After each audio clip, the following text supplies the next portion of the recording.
తన మంత్రులకు సహకరించండి, ఎమ్మెల్యేలకు హెల్ప్ చేయండి, మా పార్టీని బలోపేతం చేసేటువంటి ప్రయత్నం చేయండి అన్న రీతిలో తన మాటలు కొనసాగాయి. తన ఎప్పుడు అదే మాటలు మాట్లాడుతుంటాడు అన్నటువంటిది మనకు తెలుసు.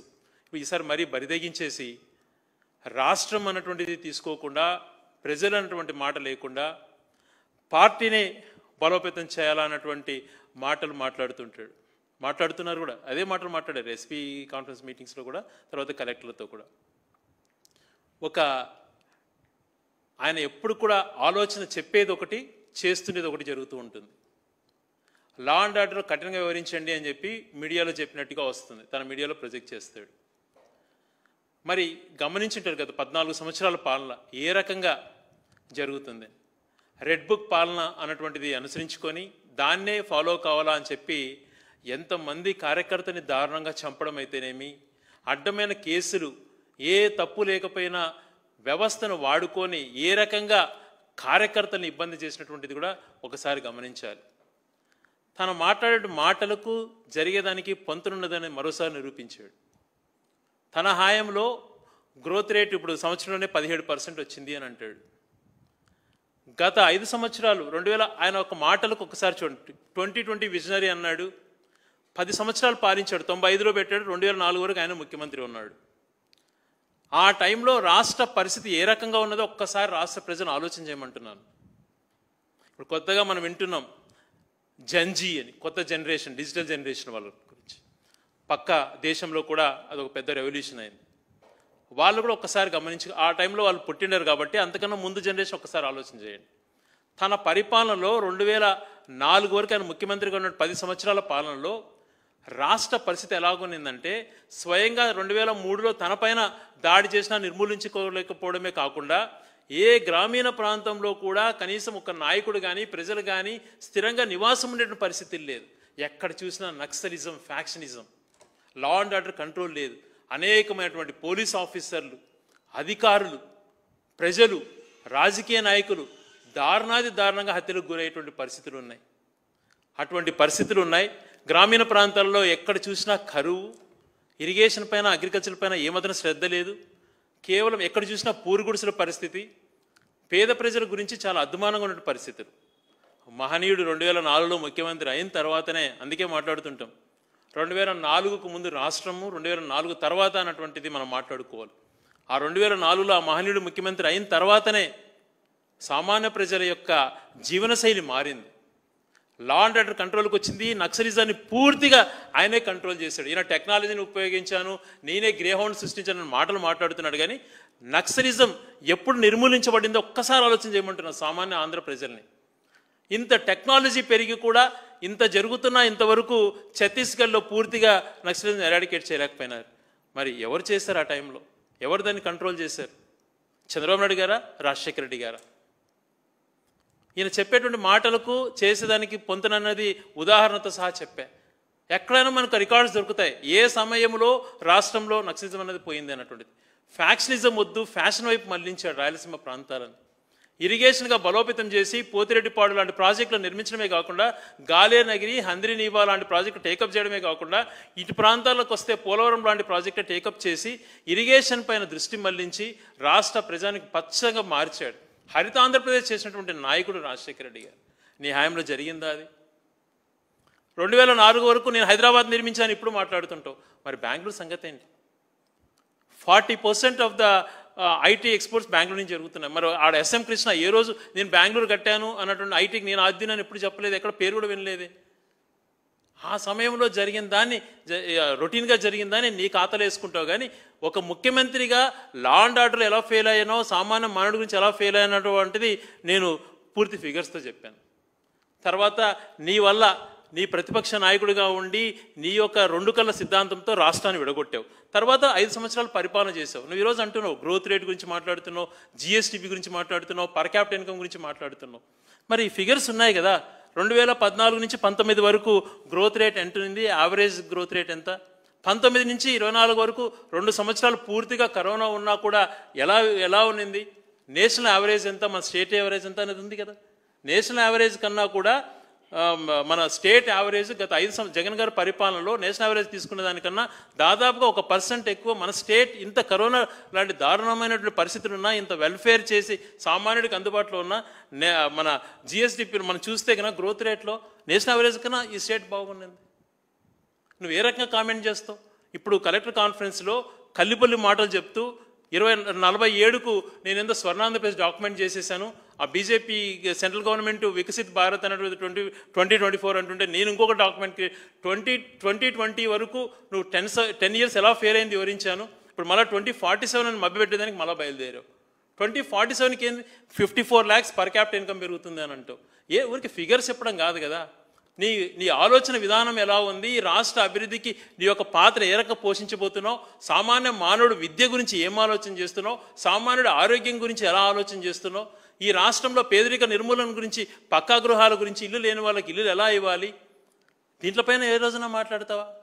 ఊరికే నీ నోటికి వచ్చిన ఫిగర్స్ బాగున్నాయి కదా అని చెప్పి పర్ క్యాపిటల్ ఇన్కమ్ 54 lakhs గత 10 సంవత్సరాల చరిత్ర చూసినప్పుడు కానీ, నీ హాయంలో 5 సంవత్సరాలు 14-19 విడిపినటువంటి రాష్ట్రంలో చూసుకుంటే కూడా జీడిపి కూడా నీ హాయం కంటే జగన్ గారి హాయంలో కరోనా 2 సంవత్సరాల పరిస్థితులు అంత ఉన్నా కూడా 1% జీడిపి ఎక్కువ వచ్చింది కదా. ఈ ఫిగర్స్ వాస్తవాలు కాదా? విధ్వంసక పాలన మాట్లాడుతున్నావు ప్రతి చోట, ప్రతి కాన్ఫరెన్స్లో, ప్రతి అధికారుల ముందర, ప్రతి బహిరంగ సభలు. ఎవరు విధ్వంసక పాలన? నీదే గతంలో జరిగింది. నీ హాయంలో విధ్వంసక పాలన జరుగుతోంది. అన్ని వ్యవస్థలను కుప్పగొలుస్తున్నావు, ఏ వ్యవస్థను బాగు చేయలేదు. లా అండ్ ఆర్డర్ కంట్రోల్ చేసిన రాజశేఖర గారు, ఫ్యాక్షనిజం కంట్రోల్ చేసిన రాజశేఖర గారు, ఇరిగేషన్ కంట్రోల్ చేసిన రాజశేఖర గారు. విడిపిన తర్వాత ఈ రాష్ట్రంలో అనేక రంగాల్లో విప్లవాత్మక మార్పులు తీసుకొస్తే నీ పొలిటికల్ గ్రోత్ కోసం, నీ పొలిటికల్ స్టెబిలిటీ కోసం నీకున్నటువంటి వ్యవస్థలతో దుష్ప్రచారం చేయడం ఒక్కటే నువ్వు నేర్చుకున్నావు. మరి ఈ గణాంకాలతో సహా చూపిస్తున్నావు.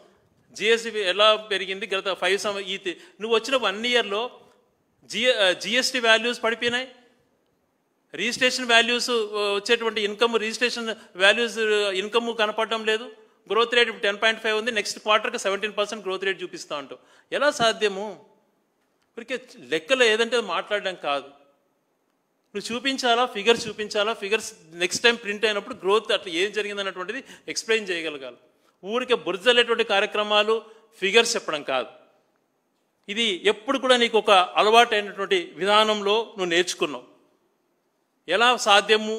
2047కి ఎవరుంటారు, చెప్తారు? ఈ జనరేషన్స్ 2 generations మారుతాయి.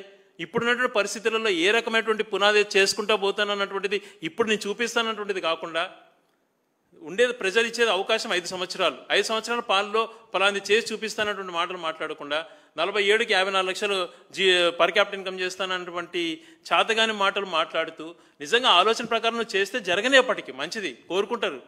కానీ బ్లఫింగ్ వర్డ్స్తో నువ్వు మభ్యపెట్టేటువంటి సిస్టమ్ తీసుకురావటం అన్నటువంటిది కరెక్ట్ కాదు. ఇంకా తను చెప్తున్నాడు వాట్సాప్ గవర్నెన్స్ తీసుకొచ్చాను, 700 సర్వీసెస్ పెంచాను అన్నటువంటి మాట మాట్లాడుతున్నాడు.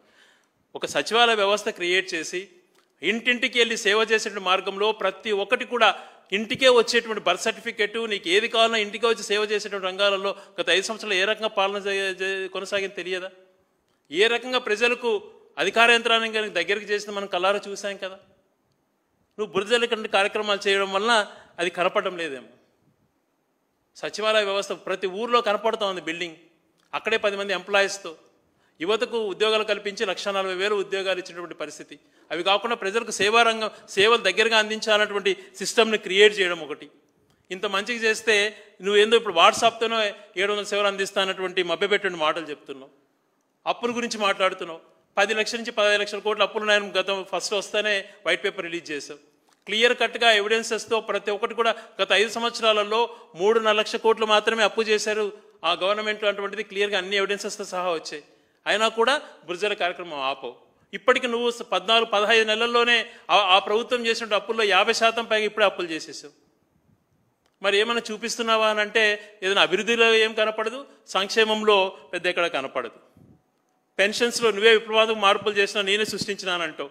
గతంలో నీ పరిపాలనలో ఉన్నప్పుడు 10 సంవత్సరాలలో కొత్త పెన్షన్ రావాలనంటే ఎవరు పలానా మనిషి చనిపోతే నీకు వస్తుంది అన్నాడు. ఎవరు చనిపోతారా అని ఎదురు చూసేటువంటి పరిస్థితులు. అటువంటి సిస్టమ్ నుంచి శాచురేషన్ సిస్టమ్ తీసుకొచ్చి పెన్షన్లు ఇచ్చినటువంటి నాయకుడు రాజశేఖర రెడ్డి గారు. జగన్మోహన్ రెడ్డి గారు రోడ్డు ఎప్పుడో 10వ తేదీ ఇచ్చే పెన్షన్లు 1వ తేదీకి ఇవ్వాలా, అది కూడా ఇంటికెళ్ళి ఇవ్వాలా, గుడ్ మార్నింగ్ చెప్పి ఇవ్వాలా అని చెప్పి సిస్టమ్ని క్రియేట్ చేశారు. నువ్వేం చేస్తున్నావు? ఇప్పుడు 4 లక్షల పెన్షన్లు తగ్గించేసావు. వికలాంగులు పాపం ఏ నెలకు ఆ నెల భయపడే పరిస్థితి, మాకు ఈ నెల వస్తుందా రాదా అని చెప్పి వాళ్ళని భయభ్రాంతులకు గురి చేస్తున్నావు. 4 లక్షల పెన్షన్లు తగ్గించేసావు, దాంట్లో ఏమీ లేదు. ఇప్పుడు హ్యూమన్ క్యాపిటల్ గురించి కానీ రిసోర్సెస్ గురించి కానీ మాట్లాడుతుంటావు. అమ్మఒడి ఎందుకు పెట్టారండి? ఒక గ్రామీణ ప్రాంతాల్లో పేదవాడు ప్రతి ఒక్కడు కూడా బడికి వెళ్ళాలా అని చెప్పి అమ్మఒడి అనేటువంటి క్రియేట్ చేసి ప్రతి ఇంటికి ప్రతి తల్లికి 15,000 వచ్చే విధంగా చేసినటువంటి సిస్టమ్. కింద గ్రౌండ్ లెవెల్లో బాగుంటే కదా పైకి వాళ్ళు ఎదిగేదానికి బాగుంటుంది అని చెప్పి స్కూల్స్ను బ్రహ్మాండంగా మాడిఫై చేసి స్కూల్స్లో ఒక విప్లవాత్మక మార్పులు తీసుకొచ్చి టోఫెల్ లాంటిది కానీ ఐబీ సిలబస్ ఉండాలంటే ఆలోచన చేసి ముందు చూపుతూ భవిష్యత్తును ఎదుర్కోవాలా, భవిష్యత్తులో కాంపిటేటివ్ ఎలాగున్నా కూడా పేదవాడు కూడా ఆ రకానికి అందాలా అటువంటి దానిపైన ఆయన చేసిన అమ్మఒడిని అది కూడా 5 సంవత్సరాలు ఆయన ఇస్తే నువ్వు ఇప్పుడేదో కొత్తగా ఈయన కనిపెట్టినట్టుగా చేసి అది 1 సంవత్సరం ఎగరగొట్టి దాంట్లో ఏదో పెద్ద సక్సెస్ అయినటువంటి రీతిలో మాట్లాడుకుంటున్నాం. మరొక పక్కన రైతుల పరిస్థితి 2 సంవత్సరాలు దాదాపు 1.5 సంవత్సరం అయింది, ఇప్పటికి కేవలం 5,000 మాత్రమే ఇచ్చావు రైతు భరోసా కింద, అన్నదాత సుఖీభవ అని పేరు మార్చుకొని. మరి సంవత్సరానికి కేంద్ర ప్రభుత్వం కాకుండా 20,000 అని చెప్పావు, అది ఇకపోయినావు. ఈరోజు రైతుల పరిస్థితి చూసే దుర్భరమైనటువంటి పరిస్థితి. ఒక పక్క అతివృష్టి, మరో పక్క అనావృష్టి. ఎక్కడ కూడా అంతో ఇంత కష్టపడి పండించిన పంటకు గిట్టుబాటు ధర లేదు. టమాటాలు చూస్తే రోడ్ల పాలు, మామిడి పంట లేకుండా పై ఏ రకమైనటువంటి పంటకు గిట్టుబాటు ధర లేక రైతుల పరిస్థితి చాలా దారుణమైనటువంటి రీతిలో ఉంది. ఈరోజు యూరియా గురించి ఎన్నిసార్లు మేము మాట్లాడుతున్నా ఫస్ట్లో లేదని మాట్లాడు, మరి తర్వాత నువ్వే అంగీకరించావు. ఇది నిన్న కలెక్టర్ కాన్ఫరెన్స్లో కలెక్టర్లో ఫెయిల్యూర్ అని వాళ్ళపైకి నెట్టడానికి ప్రయత్నం చేశావు. ఎవరికి ఎన్ని మభ్యపెట్టే మాటలు? ఆచరణలో జరిగేటి చూపించు, నువ్వు చేసేటి చెప్పు, అంతేగాని కేవలం వాయిస్ ఉంది కదా అని చెప్పి నువ్వు మాట్లాడుతుంటే ఏదైనా చూపిస్తారులే తనకంటూ ఒక మీడియా ఉందన్నటువంటి దాంట్లో కొనసాగడం అటువంటిది కరెక్ట్ కాదు. ఇంకోటి మళ్ళీ పట్టుకున్నావు P4 అని. P4తో అన్నీ అయిపోతాయి, పేదరిక నిర్మూలన చేస్తానని కొత్త పంది. ఏది సాధ్యము? ఆ P4తో ఎలా పేదరికం నిర్మూలన అవుతుంది? పేదరిక నిర్మూలనకి గతంలో ఎంత మంచిగా చేశాడు రాజశేఖర రెడ్డి గారు, ఆలోచనలు ఎలా ఉన్నాయి? శాచురేషన్ మోడ్లో ప్రతి ఒక్కరికి ఇల్లు ఉండాలా, ఆరోగ్యశ్రీ ఉండాలా, ఫీజు రియంబర్స్మెంట్ ప్రతి పేదవాడు చదువుకోవాలా అన్నటువంటి 108 అని కొడితే ఇంటికి వచ్చి అంబులెన్స్ మానవుడికి సహాయంగా ఉండాలి, ఆరోగ్యం బాలేని వాళ్ళకు అటువంటి అనేక మార్పులు తీసుకొచ్చాడు. తర్వాత ఇంటింటికి వెళ్ళి సేవలు చేయాలా అని చెప్పి జగన్మోహన్ రెడ్డి గారు ఎన్నో మార్పులు తీసుకొచ్చారు. అవన్నీ చేసి కళ్ళ కనపడ్డాయి. నువ్వు ఊరికే P4తో అయిపోతుందంటే ఎలా సాధ్యము? అది ఎలా చేస్తావు అన్నటువంటిది లేదు, కేవలం దాని గురించే మాట్లాడుతుంటావు. ఇరిగేషన్ కూడా నేనే చేశాను, వ్యవసాయానికి నేనే, ఇరిగేషన్ ప్రాజెక్ట్స్కి నేనే ఆద్దుని అని అంటావు. నీ యొక్క విధ్వంసక పాలన నాశనం అయిపోయింది వ్యవస్థ. 2004 వరకు నువ్వు ఏ రకమైన ప్రాజెక్ట్ టేకప్ చేయకుండా వ్యవసాయం దండగా అనేటువంటి ఒక పుస్తకంలో నువ్వే రాసుకొని వ్యవసాయం పనికిరాదు, ప్రాజెక్ట్స్ కట్టడం శుద్ధ దండగానే మాట్లాడి నిర్వీర్యం చేసావు. ఆ రోజు నువ్వు గాలేనగిరి, హంద్రీన వంటి ప్రాజెక్టు టేకప్ చేసుకొని ఉంటే బ్రిజేష్ ట్రిబ్యునల్ ద్వారా అష్యూర్ వాటర్ వచ్చేది. ఈరోజు నికర జలాలు తీసుకోవాల్సిన పరిస్థితి వస్తుంది. పోతిరెడ్డిపాడు కట్టనీయకుండా ఆపావు, పోలవరం వద్దనవును. మళ్ళీ అదృష్టం శాతం రాజశేఖర రెడ్డి గారు అయిన తర్వాత గాలేనగిరి కానీ, హంద్రీనివా కానీ, పోతిరెడ్డిపాడు కానీ, జగన్మోహన్ రెడ్డి గారి వల్ల మన రాయలసీమ లిఫ్ట్ ఇరిగేషన్ కానీ టేకప్ అయ్యి పోలవరం నువ్వు చేసిన తప్పిదాల వల్ల సర్వనాశనమైన ప్రాజెక్టును లైన్లో పెట్టారు. రావు ఎప్పటికీ 18,000 కోట్లతో ఆగిపోతుంది అన్నటువంటి పోలవరాన్ని గౌరవ ముఖ్యమంత్రి గారు, ఆర్థిక మంత్రి బుగ్గన గారు ఢిల్లీలో అనేక సార్లు తిరిగి దాని లేదు వాస్తవ రేట్లకు తీసుకొచ్చి ఇప్పుడు కరెంట్ రేట్స్ కోసం అని చెప్పి ఎప్పటికప్పుడు కరెంట్ రేట్స్ గురించి ఇవ్వాలని చెప్పి దాన్ని కూడా సక్సెస్ అయినట్టు మనకు కనపడుతోంది. ఇరిగేషన్ కూడా నేనే చేశానన్నట్టు మాటలు మాట్లాడుతూ ఎంతసేపు వైసీపీ పైన బురజలేటువంటి కార్యక్రమాలు, ఎంతసేపు వైసీపీని అటాక్ చేసేటువంటి కార్యక్రమాలు, అది అధికారుల సభనా లేకపోతే తను మాట్లాడాల్సినటువంటి పరిస్థితులు ఇండస్ట్రియల్స్ మీటింగ్గా ఏది ఆలోచన లేదు. ఎంతసేపు బొల్జలేటువంటి కార్యక్రమం, ఫిగర్స్ సహా వివరిస్తున్నాం, మేము చేసిన మంచిని చెప్తున్నాం, నీ హాయంలో ఎలా లా అండ్ ఆర్డర్ బ్యాడ్ ఉందో చెప్పాం. వీటిపైన సరిదిద్దుకునే ప్రయత్నం చేయి. ప్రజలు అవకాశం ఇచ్చారు, నువ్వు కూటమితో కలుసుకున్నావు, నీకు అవకాశం ఇచ్చారు, దాన్ని సద్వినియోగం చేసిన రీతిలో కాకుండా ఇష్టానుసారం మాట్లాడుతూ ఆరోగ్యశ్రీని ఈరోజు ఎత్తేసావు. ఆరోగ్యశ్రీ అన్నటువంటిది మొత్తం అన్నీ కూడా క్లోజ్ అయిపోయి పేదలకు సేవ చేయలేమన్నటువంటి మాటలు హాస్పిటల్స్ అన్నీ కూడా తిరస్కరించబడుతున్నాయి. ప్రైవేట్ మెడికల్ కాలేజెస్ కడితే పీపీపీ మోడ్ కింద ఏదో సక్సెస్ అయిపోతుంది అంటావు, ప్రైవేట్కి ఇస్తే ఎలా అవుతుంది? రోడ్లు పీపీపీ మోడ్ అంటావు, హాస్పిటల్స్ పీపీ మోడ్ అంటావు, టోల్ పెట్టి రోడ్లపైన వసూలు చేస్తే అది మంచిదే? హాస్పిటల్స్లో ప్రైవేట్ వాళ్ళు ఇష్టానుసారం డబ్బులు కలెక్ట్ చేయడం మంచిదే? దీని గురించి ఎందుకు ఆలోచన చేయలేకున్నారు మీరు? కేవలం ఏదో మాటలు మాట్లాడుతూ అయిపోయినటువంటి 17 మెడికల్ కాలేజీలు 5 కంప్లీట్ అయిపోయి క్లాసెస్ స్టార్ట్ అయ్యి మిగిలిన వాటి ఫేస్ వారీగా కూడా చాలా మాత్రం అయిపోతే దాన్ని కూడా మాట్లాడుతూ తన ఇష్టానుసారం ఏమి జరగలేదు అవి కూడా నేనే చేశానని మాట్లాడితే ఇంకెవరేం చేస్తారు? ఎవరు చేస్తారు మెడికల్ కాలేజెస్? గతంలో రాజశేఖర రెడ్డి గారు రిమ్స్ అన్నటువంటిది ఒంగోలు, కడప, శ్రీకాకుళం లాంటి ప్రాంతాలలో పెట్టి తెలంగాణ అనేక కాలేజీలు అప్పుడు నిర్మించారు. జగన్మోహన్ రెడ్డి గారు వచ్చాక 17 మెడికల్ కాలేజీలు చేసి 5 కంప్లీట్ అయిపోయి క్లాసెస్ స్టార్ట్ అయ్యి మిగిలినటువంటి పులివెందులకి ఈ సంవత్సరం ఎంసీ అప్రూవల్ ఇస్తే స్వయాన ఒక ముఖ్యమంత్రిగా ఉండి లేదు తిరస్కరిస్తాను అని చెప్పి ఇచ్చినటువంటి సీట్లను ఎనికి పంపించినటువంటి ఘనత అనేది. పాడేరు లాంటి ఏరియాలో మెడికల్ కాలేజ్, నర్సీపట్నం లాంటి ఏరియాలో మెడికల్ కాలేజ్, పల్నాడులో ఎంతో కాలం ఆశతో ఉన్నటువంటి వాళ్ళు అక్కడ పిడుగురాల్లో ఒక మెడికల్ కాలేజ్, ఇలాంటివి చెప్పుకుంటూ పోతే అనేకమైన ప్రతి పార్లమెంటుకు ఒకటి ఉండాలా అని చెప్పి ఒక చిత్తశుద్ధితో ఆలోచన చేసి మెడికల్ సిస్టమ్ దగ్గరగా చేసి పేదరికానికి ఇంకా ఆరోగ్యం దగ్గరగా అందాలా అని చెప్పి ఊర్లలో హెల్త్ సెంటర్స్ నిర్మించి ఇంత మంచిగా చేస్తే నువ్వు ఏమీ చేయకుండా దాన్ని నిర్వీర్యం చేసేటువంటి పరిస్థితికి వచ్చావు. నీ యొక్క యాటిట్యూడ్ ఎలా ఉంటుందంటే ఎప్పటికప్పుడు దాన్ని ఉపయోగించుకోవాలన్నటువంటి ఆలోచన. నేను ఎప్పుడు చూడలేదు, గతంలో ఏ నాయకుడిని చూడలేదు. ఎవరన్నా రాజకీయ నాయకుడు బహిరంగ సభలకు వస్తే ప్రజల యొక్క అడ్రస్ చేయాల్సి వస్తే నేను మంచి ఆరోగ్యాన్ని ఇస్తా, మీ భవిష్యత్ తరాలకు విద్యనిస్తాను మాట్లాడతారు. ఈయన స్వయంగా ఒక లిక్కర్ బాటిల్ని ఇలా పట్టుకొని బహిరంగ సభలలో తమ్ముళ్ళు మీకు మంచి మందిస్తా అంటాడు. అటువంటి మాటలు మాట్లాడిన వ్యక్తి ఈయన రాజకీయ నాయకుడిగా, ఈయన ఏదో విజనరీగా క్లెయిమ్ చేసుకుంటున్నాడు. మళ్ళీ ఎవరన్నా అలా చేస్తారని మందు బాటిల్ ఇలా పట్టుకొని ఓసారి 2 చేతుల్లో పట్టుకున్నాడు మందు బాటిల్ ఇట్లా ఊపుకుంటూ తమ్ముళ్ళు మంచి మందిస్తాను అంటే ఆరోగ్యాలు పాడు చేసుకోమన్నా, దానికి బానిసలుగమ్మన్నా? ఆరోగ్యం గురించి ఆలోచన చేసిన వ్యక్తి తప్పంట, విద్య గురించి ఆలోచన చేసింది తప్పంట, ఈయన మంచి మందిస్తానందే కరెక్ట్ అంట. ఏది చేసినా తప్పు చేసి దాన్ని సమర్థించుకునేటువంటి తత్వం. పరిపాలన గురించి మాట్లాడుతున్నాం. 2 సంవత్సరాలు పూర్తిగా లాక్డౌన్ అయినా కూడా జిల్లాల కలలు కంతున్నటువంటి ఎప్పటి నుంచో 100 సంవత్సరాల నుంచి కోరికలు ఉండేది నంద్యాల జిల్లా అని చెప్పి వాళ్ళు జిల్లా ఏర్పాటు చేయడం, ఏజెన్సీలో జిల్లాలు ఏర్పాటు చేయడం, అల్లూరి సీతారామరాజు పేరుతో జిల్లా కేంద్రం క్రియేట్ కావడం, గౌరవనీయులు రాజ్యాంగ నిర్మాత అంబేద్కర్ గారి పేరుతో కోనసీమ ప్రజల కోరిక, చిరస్థాయిగా ఉన్నటువంటి కోరిక జిల్లా కేంద్రం ఏర్పాటు చేయడం, ఎన్టీఆర్ గారి పేరుతో, అన్నమయ్య గారి పేరుతో, సత్యసాయి గారి పేరుతో 13 కొత్త జిల్లాలు ఏ మాత్రం ఎక్కడ కూడా దేనికి అవకాశం ఇవ్వకుండా పారదర్శకతతో ఏర్పాటు చేసి 13 మంది అక్కడ కలెక్టర్లు కూర్చుండేదానికి ఆఫీసు నిర్మాణం చేసి ఎస్పీలు అక్కడ ఉండేటట్టుగా అప్పటికప్పుడు పోస్టింగ్లు ఇచ్చి ఐఏఎస్ ఐపీఎస్ ఆఫీసర్స్ రిక్వైర్మెంట్ని పెంచి 13 కొత్త జిల్లాలు. ఈ పక్క చూస్తే తమిళనాడులో 38 జిల్లాలు ఉన్నాయి, పక్కన తెలంగాణలో 33 జిల్లాలు, మనకు 13 ఉన్నాయి. దాన్ని 26 జిల్లాలుగా చేసినట్టు ఘనత జగన్మోహన్ రెడ్డి గారిది కాదా? నీలాగా పబ్లిసిటీ చేసుకోలేదు కానీ ఎన్ని మంచి కార్యక్రమాలు. సచివాలయం అటువంటిది గ్రామంలోనే ఉండాలా అని చెప్పి ఆ వ్యవస్థను క్రియేట్ చేసి ప్రజలకు అంత దగ్గరగా చేసినటువంటిది మీకు కనపడలేదా? ప్రతి ఊర్లో హాస్పిటల్స్ కానీ ప్రతి పిహెచ్సిలలో పూర్తిగా ప్రతి హాస్పిటల్లో డాక్టర్స్, ఎంబీబీఎస్ డాక్టర్స్ ఉండి తీరాలి. పెద్ద హాస్పిటల్స్లో పీజీ డాక్టర్స్ ఉండాలి, శాలరీస్ ఎంతైనా పర్వాలేదు అని చెప్పి ఆలోచన చేసిన వ్యక్తి గురించి నువ్వు కామెంట్ చేస్తూ మాట్లాడుతున్నావే. నీ 16 అంతకుముందు నీ పాలన చూసాం 15 సంవత్సరాలు. ఇప్పుడు అదే రీతిలో నువ్వు వ్యవహరిస్తూ మళ్ళీ మభ్యపెట్టే మాటలతో ఏదో చేస్తున్నాను ఏదో చేస్తాను అటువంటి మాటలు మాట్లాడుతూ ఎంతకాలం మభ్యపెడతారు ఇలాగా? ఏది ప్రూవ్ చేసావు? అప్పుల గురించి మాట్లాడితే ఫిగర్స్ తప్పు కనపడుతున్నాయి. డెవలప్మెంట్ గురించి చూసుకుంటే పోర్ట్స్ కానీ మెడికల్ కాలేజెస్ కానీ అన్ని సచివాలయ సిస్టమ్స్ కానీ అన్ని కళ్ళకు కనపడుతున్నాయి. హాస్పిటల్స్ దగ్గర నుంచి అన్నీ కూడా నువ్వు ఏమి చేసేది ఉండదు. అప్పులేమో పెంచినావు, అసెట్స్ క్రియేషన్ ఉండదు, ప్రజలకు మంచి జరగదు. 50 సంవత్సరాలు నిండినటువంటి ప్రతి ఒక్కరికి బడుగు బలహీన వర్గాలకు అందరికీ పెన్షన్లు ఇస్తానంటివి, ఏమైంది? ప్రతి మహిళకు 1500 అంటివి, ఇవన్నీ మాట్లాడి నిరుద్యోగ భృతి అంటివి, ఇవన్నీ గురించి ఏం ఆలోచన చేయకుండా సూపర్ 6 అయిపోయింది, సక్సెస్ అయిపోయినాం, సూపర్ 6 అయిపోయింది, మీరు ప్రచారం చేయండి అని కలెక్టర్లకు చెప్తావు.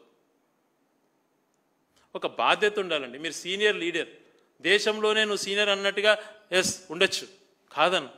కానీ నీ అనుభవాన్ని నీ పార్టీకో నీ మనుషులకో చుట్టూన్న వాళ్ళ కోసం కాదు, నువ్వు ఈ రాష్ట్రం గురించి ఆలోచన చేయమంటున్నావు, భవిష్యత్ తరాల గురించి ఆలోచన చేయమంటున్నావు.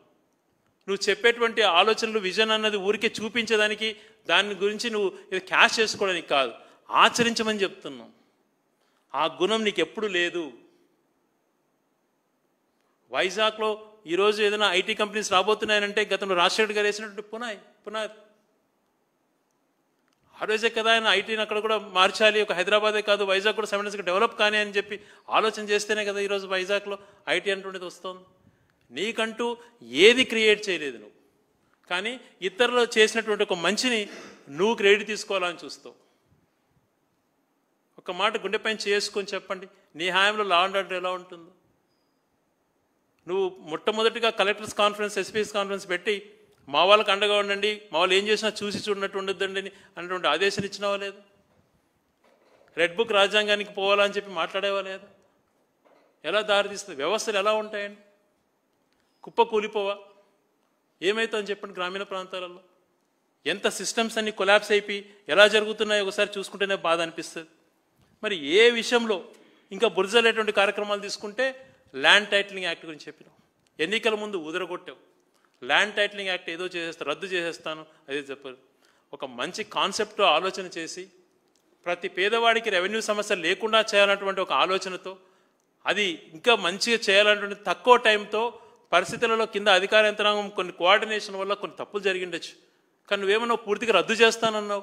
ఎన్నికల్లో భూములన్నీ జగన్ గారు తీసుకుంటారని మాట్లాడావు. మరి ఇప్పుడు ఏం చేస్తున్నావు? అదే ల్యాండ్ టైటిలింగ్ యాక్ట్ కొనసాగిస్తున్నావు. నీ ఎంతకు నువ్వే 1 వీక్ బ్యాక్ యూరియా కొరత లేదు, రిక్వైర్మెంట్ కన్నా ఎక్కువ సప్లై చేశానని మాట్లాడు. నిన్నేం మాట్లాడుతున్నావు? కొరత ఏర్పడింది, ఇది కలెక్టర్లపైన నిందేసేటువంటి మార్గం చూపిస్తున్నావు. ఏదైనా మంచి జరిగితే నీ ఖాతాలో వేసుకుంటావు, ఏదైనా ఇంకోటి జరిగితే ఇంకోరిపైన నెట్టేస్తావు. ఇది మీరు చేస్తున్నటువంటి విధానం. ఇప్పటికైనా ఇలాంటి కల్లిబొల్లు మాటలు మానేసి రాష్ట్రాన్ని సరైన రీతిలో తీసుకునేటువంటి విధానంగా ఈరోజు 17 మెడికల్ కాలేజీలు 5 కంప్లీట్ అయినటువంటి బిల్డింగ్స్ ఇంద్రభవనాల్లా కనపడుతున్నాయి. కడపలో సూపర్ స్పెషాలిటీ హాస్పిటల్ కనపడుతూ ఉంది. బ్రహ్మాండమైనటువంటి బిల్డింగ్స్ అనేక, ప్రతి గ్రామంలో దాదాపుగా 3 బిల్డింగ్స్, ఒక గ్రామంలో 3 బిల్డింగ్స్ అంటే 10,500 పైగా సచివాలయం, హెల్త్ సెంటర్స్, మన రైతు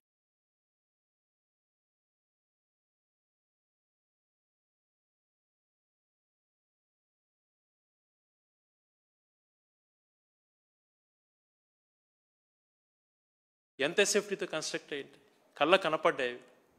నువ్వేమో ఇంకా ఆ ఫౌండేషన్ స్టేజ్లోనే ఉంటూ ఆ నీరు తోడే కార్యక్రమం సంవత్సరాల కొద్ది కొద్ది చేస్తా, అయ్యా ఇక్కడ ఏమన్నా రాంగ్ ఉందేమో ఆలోచన చేయండి అంటే, అమరావతిని కామెంట్ చేద్దాం, మీ పని కేసులు పెట్టండి అంటావు. వాస్తవాలు చెప్తున్నాను. ఒక ఫీజిబుల్ ప్లేస్లో, మంచి ప్లేస్లో ఏదైనా మంచిగా నిర్మించవయ్యా అని కోరినందుకు దాన్ని బురజలక కార్యక్రమాలు చేస్తూ పోతావు. కాదు, రియాలిటీగా ఉండాలి. ఎంతసేపు కాలం గడిచిపోతుంది కదా, నాకు ఈ 5 సంవత్సరాలు ఎలా కాలం గడపాలి, ఎన్నికల టైంలో మళ్ళీ ప్రజల్ని ఎలా బురుడి కొట్టించాలన్నటువంటి ఆలోచనతో ఇప్పటి నుంచే ప్రణాళిక రూపొందించుకొని 2047లో అది చేస్తానటువంటి ఆలోచనలు నువ్వు పెట్టుకొని లోపల ఏదో కుట్ర పెట్టుకొని నువ్వు ప్రజలకి మంచి చేయకుండా రాష్ట్రాన్ని నిర్వీర్యం చేసేటువంటి పరిస్థితులు తీసుకొస్తున్నావు. ఇది మంచి పద్ధతి కాదు. అదే కలెక్టర్స్ యొక్క రెస్పెక్టెడ్ ఒక మీటింగ్స్లో ఒక చెప్పాల్సింది చెప్పకుండా నీ పార్టీ లైనప్ ఇంకొకటి తీసుకొని నీ యొక్క డబ్బా కొట్టుకోవడంలోనే ఆ కార్యక్రమాన్ని నువ్వు కొనసాగించావన్నటువంటిది స్పష్టంగా కనపడుతుంది. ఇది మంచి పద్ధతి కాదు. కనీసంగా టైంలో ఉన్న అధికారులను పారదర్శకంగా వ్యవస్థలకు అనుగుణంగా పనిచేసిన ఆదేశాలు ఇవ్వాలని చెప్పి గౌరవ ముఖ్యమంత్రి గారిని కోరుతున్నాం.